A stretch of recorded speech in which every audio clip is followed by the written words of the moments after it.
नमस्कार दोस्तों, India news के डिजिटल प्लेटफॉर्म पर आप सभी का बहुत बहुत स्वागत है। मैं हूं आपके साथ अंशिका। राजस्थान विधानसभा चुनाव को लेकर प्रचार प्रसार जोरों पर है।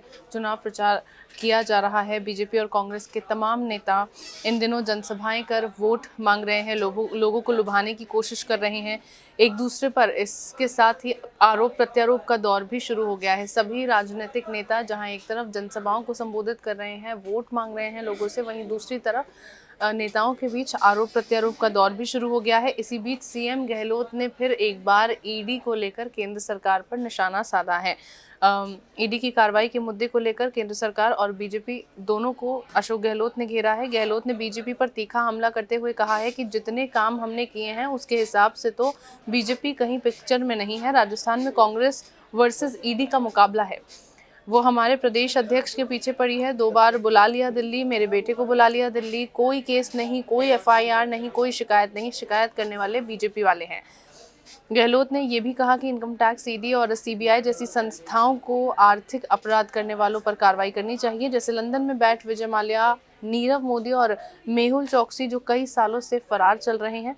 बीजेपी को चुनौती देते हुए अशोक गहलोत ने यह भी कहा है कि सरकार गिराने के लिए ईडी का प्रयोग कर रहे हो। चुनी सरकारें गिरेगी तो लोकतंत्र का क्या होगा? ये कोई तरीका नहीं है। ईडी के जरिए हमसे लड़ाई लड़ रहे हैं, अगर दम है तो मुकाबला करो।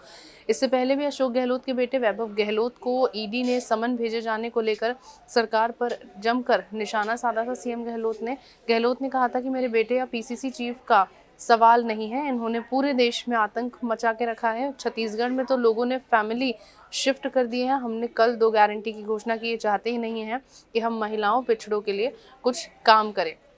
आपको बता दें कि राजस्थान में एक चरण में चुनाव होना है और चुनाव से पहले जिस तरह से विपक्षी दलों के नेताओं पर गाज गिर रही है, विपक्षी दलों के नेताओं पर ईडी की ओर से शिकंजा कसा जा रहा है, उसे लेकर लगातार विपक्षी पार्टियां बौखलाई हुई हैं। सीएम गहलोत के बेटे वैभव गहलोत को भी कुछ ही दिनों पहले मनी लॉन्ड्रिंग मामले में ईडी ने समन भेजा था। उनकी पेशी ईडी के सामने हुई थी, उनसे पूछताछ मनी लॉन्ड्रिंग मामले में हुई थी, जिसके बाद से लगातार कांग्रेस की ओर से भाजपा को ईडी के मुद्दे पर यहाँ पर निशाना साधा जा रहा है और भाजपा को यहाँ पर घेरा जा रहा है। अगर आपको ये वीडियो पसंद आया तो इसे लाइक करें, शेयर करें और हमें कमेंट सेक्शन में कमेंट करके ज़रूर बताएं।